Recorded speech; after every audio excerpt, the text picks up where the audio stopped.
आप सभी सज्जनों को नमस्कार। आज मैं आप सभी के लिए कक्षा 8 के लिए उपयोगी रुचिरा संस्कृत रुचिरा जो है उसमें से पाठ एक सुभाषितानी पाठ है। उसी पाठ से कुछ बहुविकल्पीय प्रश्न उत्तर पे चर्चा करूँगा मैं, जो अभी के समय के लिए बहुत ही अति आवश्यक है। आगे हम चलते हैं, देखते हैं कौन कौन से बहुविकल्पीय प्रश्न दिए गए हैं और साथ ही उसके उत्तर की भी चर्चा करेंगे। MCQs यानी बहुविकल्पीय प्रश्न पूछे जाए ऐसा निर्देश भी है, इसीलिए अभी चर्चा करेंगे आगे।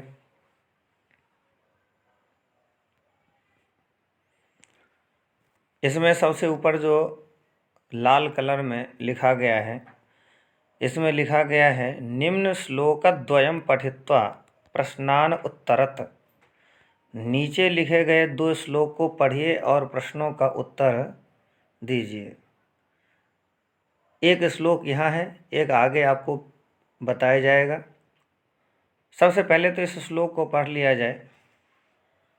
श्लोक है पहला, लुब्धस्य नश्यति यशः पिशुनस्य मैत्री, नष्टक्रियस्य कुलमर्थपरस्य धर्मः, विद्याफलं व्यसनिनः कृपणस्य सौख्यं, राज्यं प्रमत्तसचिवस्य नराधिपस्य। इसी श्लोक में से प्रश्नों का निर्माण किया गया है। अभी हम नीचे जो प्रश्न दिए गए हैं क्रमशः सभी को पढ़ेंगे और उत्तर समझेंगे। सबसे पहले नंबर पे दिया गया है अर्थपरस्य किम नश्यति। जो व्यक्ति अर्थ को ही सब कुछ मानता है, पैसे को ही सब कुछ मानता है, उसका क्या नष्ट हो जाया करता है, इसके लिए कहा गया है। तो ऐसे लोगों का धर्म नष्ट होता है और इसीलिए यहाँ पे जो धर्मः शब्द है यही इसका ऑप्शन सही होगा, यही विकल्प सही होगा इसका। यशः नहीं है, मैत्री नहीं है, राज्यम नहीं है, क्योंकि जो श्लोक है उसी के माध्यम से हमें उत्तर भी निकालना है। आगे चलते हैं। पूर्ण वाक्य न उत्तरत लुब्धस्य नष्टक्रियस्य पिशुनस्य च किम किम नश्यति। बहुत चीज़ों पे चर्चा है, आगे इसका उत्तर भी देख लेंगे। उत्तर दिया गया है लास्ट में। इसको भी हम कई विकल्प में बना सकते हैं, वैकल्पिक, लेकिन शॉर्ट क्वेश्चन होना चाहिए, लघु प्रश्न होने चाहिए, इसीलिए इसको हम छोड़ देंगे। आगे बढ़ते हैं। नराधिपस्य इत्यस्य पदस्य समानार्थक पदम किम। नराधिपस्य शब्द का जो समानार्थक शब्द है वो हमें ढूंढना है। तो यहाँ पे नृपः नहीं होगा, राजा भी नहीं है, राज्ञः कहीं ना कहीं यही सही है, भूपति भी नहीं होगा। व्यसनिनः अस्मिन् पदे कः प्रत्ययः। व्यसनिनः शब्द में कौन सा प्रत्यय उपयोग किया गया है। नः, निनः, गीप या इनि। तो इनि प्रत्यय है इसमें। आगे चलते हैं। अब यहाँ पे दूसरा श्लोक है सुभाषितानी का, जो इस बहुविकल्पीय प्रश्नों के लिए जो श्लोक दिया गया है उसमें दूसरा श्लोक है ये। पीत्वा रसम तो कटुकम मधुरम समानम, माधुर्यमेव जनयेन मधुमक्षिकासो, संतस्तथैव संसज्जन दुर्जनानां, श्रुत्वा वचः मधुर सुक्त रसम सृजन्ति। अब हम आगे बढ़ेंगे, प्रश्नों को पढ़ेंगे और इसी श्लोक के माध्यम से उत्तर भी हम छांट सकते हैं। हालांकि विकल्प दिया गया है, मैंने चिन्ह भी लगा दिया है जो सही है विकल्प। सम सज्जन दुर्जनानां वचः अकारण्य के मधुर सुक्त रसम सृजन्ति। यहाँ पे मधुर सुक्त की चर्चा है।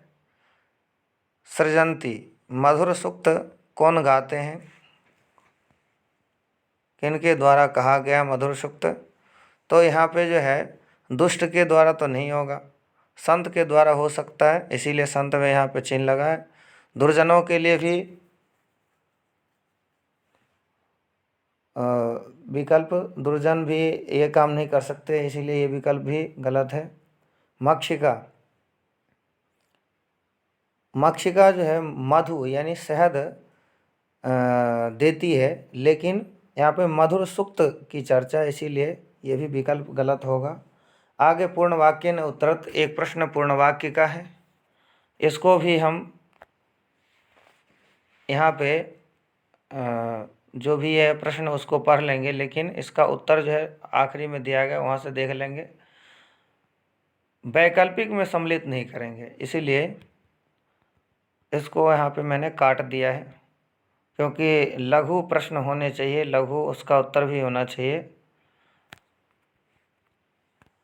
मधुर मधुमक्षिका कीदृशम रसम पीत्वा माधुर्यम जनयति, ये जो प्रश्न है अभ्यास में भी दिया गया है, वहाँ से भी देख लें। सृजन्ति इति क्रियापदस्य कर्तृपदम किम, सृजन्ति जो क्रिया है, सृजन्ति धातु रूप का एक शब्द है, इस सृजन्ति के लिए इस श्लोक में कौन से कर्ता प्रयुक्त है, उस कर्ता का नाम बताना है। अभी ऊपर वाला जो पंक्ति है सबसे 1 नंबर पे, उसमें हमने पढ़ा है मधुर सुक्त रसम सृजन्ति, मधुर सुक्त रसम सृजन्ति, और श्लोक में देखेंगे तो संत के लिए चर्चा किया गया है, और ऊपर इसी को घुमा करके पूछा गया, और इसको फिर यहाँ पे चेंज करके दूसरा भी पूछ लिया गया है। तो संतः, संतः शब्द के साथ में सृजन्ति शब्द का उपयोग किया गया है, और यही इसका सही उत्तर है संतः। दुर्जनानाम, मधुमक्षिका और वचः, ये तीनों ही गलत हैं। अकार्ण्य शब्द के लिए अकार्ण्य इत्यर्थे श्लोके किम पदम प्रयुक्तम, अकार्ण्य जो शब्द है इसके लिए श्लोक में कौन से शब्द प्रयोग किए गए हैं, क्योंकि अकार्ण्य शब्द जो है इस श्लोक में नहीं आया है। और आपने देखा है कि सबसे पहला जो प्रश्न है इस श्लोक का, उसमें भी अकार्ण्य शब्द का प्रयोग किया गया है। तो अकार्ण्य शब्द का जो है समानार्थक शब्द कह लीजिए, या एक ही अर्थ वाला शब्द कह लीजिए, या पर्यायवाची शब्द कह लें, तो श्रुत्वा शब्द जो है इसके लिए उपयोगी है। वचः भी नहीं है, रसम भी नहीं है, और तथैव ये शब्द भी नहीं है। आगे चलते हैं। लिखा है रेखांकित पदानि आधृत्य प्रश्न निर्माणम कुरुत, प्रश्न निर्माण के लिए कहा गया है। ये जो भी रेखांकित शब्द है, जिन जिन पंक्ति में, उन रेखांकित शब्दों को ग्रहण करके उसके स्थान में दूसरा शब्द प्रयोग करके और प्रश्न निर्माण करने के लिए कहा गया है। कौन सा शब्द प्रयोग करेंगे कि प्रश्न निर्माण हो सकेगा, बस इतना संकेत करना है, संकेत मात्र यहाँ पे काफ़ी है। तो यहाँ पे रेखांकित है, अंडरलाइन है, लेकिन कहीं कहीं पे ऐसा भी होता है कि ये जो शब्द है वो डार्क होता है, स्थूल कहते हैं उसको, स्थूल शब्द। तो रेखांकित के जगह स्थूल शब्द अगर आ जाता है, स्थूल, तो उसको हम ध्यान देंगे। स्थूल शब्द यानी जो मोटा गहरा अक्षर में लिखा हो उसको हम स्थूल कह सकते हैं। तो यहाँ पे लिखा है सुस्वादु तोयः नद्यः प्रभवन्ति। तो यहाँ पे नद्यः शब्द के लिए जो शब्द हम उपयोग करेंगे वो कौन सा होगा? तो यहाँ पे लिखा है का, के, काह, कानी। तो कहीं ना कहीं काह शब्द जो है उचित लग रहा मुझे, और यही सही होगा उत्तर। कृपणस्य सौख्यम नश्यति, जो कृपण व्यक्ति है उसका जो है शौक जो है, जिसको आप शौक कहते हैं, सुख सुविधाओं को भोग करने का जो इच्छा है उसको हम शौक शौक कहते हैं, वो क्या है, नष्ट हो जाया करता है। चर्चा आया है श्लोक में। तो कृपणस्य, कृपणस्य शब्द की जगह में हमें शब्द प्रयोग करना है, बस इतना ही समझना है। तो इसके स्थान में हम प्रयोग जो करेंगे वो है कस्य। आगे है या दैवम अवलंबते। यहाँ पे शब्द जो है कहीं ना कहीं अशुद्ध मुझे लग रहा है, इसीलिए दैव शब्द के स्थान में दैवम, इसके स्थान में कौन सा शब्द हम उपयोग करेंगे? तो यहाँ पे किम शब्द उपयोग होगा, कस्य नहीं होगा, केसाम नहीं होगा, कासाम भी नहीं होगा। तो दैवम शब्द की जगह में दैवम अवलंबते, यहाँ पे जो है किम शब्द जो है यहाँ पे उपयोगी होगा। मैंने चिन्ह नहीं लगाया इसमें, तो यहाँ पे हम अगर चाहें तो चिन्ह लगा सकते हैं। ये है किम, ये ठीक है। और आगे है व्यसनिनः, व्यसनिनः विद्याफलम नश्यति, व्यसनिनः विद्याफलम नश्यति। व्यसनिनः, व्यसनिनः शब्द की जगह में कस्य शब्द, का नहीं होगा, कस्या नहीं होगा, कह नहीं होगा, कस्य होगा। यानी किसका विद्या रूपी जो फल है वो नष्ट हो जाता है, ऐसा कहेंगे, प्रश्न बनाएंगे तो व्यसनिनः विद्या फलम नश्यति, ऐसा उत्तर हो जाएगा। तो यहाँ पे कस्य शब्द जो है उपयोगी है। कस्य शब्द जो है ये वाला। आगे चलते हैं हम। आगे है त्यजति। त्यजति इति क्रियापदस्य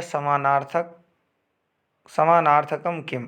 त्यजति शब्द के लिए समानार्थक शब्द कहा गया है, तो त्यजति शब्द के लिए यहाँ पे गृह्णाति नहीं है, ये है दूसरा है जहाति। जहाति शब्द जो है इसका समानार्थक है सेकंड, ये शब्द जो है ये सही है। तो ये चिन्ह जो है कहीं ना कहीं लग गया है, जैसे पहले लगाया था मैंने, इसको हटा देता हूँ मैं। यहाँ पे उत्तरमाला है, इसको भी देख करके आप समझ सकते हैं। अब कुछ अपने प्रयास से भी प्रश्न निर्माण कर सकते हैं सभी छात्र, कोई कठिन कार्य नहीं है। जैसे आप प्रश्नों को पढ़ते हैं अभ्यास में दिए गए, तो उसी में 4 ऑप्शन सोच लीजिए, कुछ शब्दों को हटा करके कुछ शब्दों को जोड़ करके, तो इस प्रकार से आप जो है 4 विकल्प सोच लें। सभी प्रश्नों का जो उत्तर है उसको 4 विकल्प में सोच लें, 3 निगेटिव और 1 जो सही है वो तो है ही। तो इस प्रकार से भी आप जो है प्रश्न निर्माण वगैरह भी है, तो इन सब चीज़ों को ध्यान देंगे। फिलिंग द ब्लैंक्स रिक्त स्थान वाले भी प्रश्न हैं, उसमें भी जो रिक्त स्थान में लिखा जा सकता है शब्द, वो 4 ऑप्शन में हो सकता है। तो इस प्रकार से तैयारी करें, और जो भी मैंने पहले परीक्षा में बहुविकल्पीय प्रश्न पूछे हैं उनका भी उत्तर तैयार कर लें, ये उचित होगा आप सभी के लिए। आज के लिए इतना ही, धन्यवाद।